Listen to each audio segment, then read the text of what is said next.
Добро, ќе се повика на член 71 став 1 од Уставот на Република Македонија, како и членовите 139, 144 и 175 од Деловникот за работа на Собранието на Република Македонија и да го поднесеме Предлогот на закон за дополнување на Законот за концесии и јавно-приватно партнерство.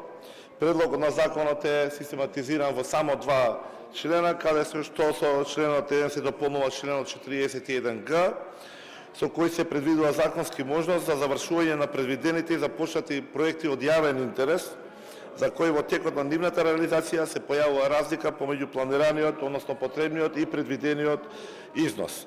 Со членот 2 се дефинира и уредува влегувањето во сила на законот. Не е сложен, не е обемен закон и затоа го предлагаме со скратена постапка. Благодарам.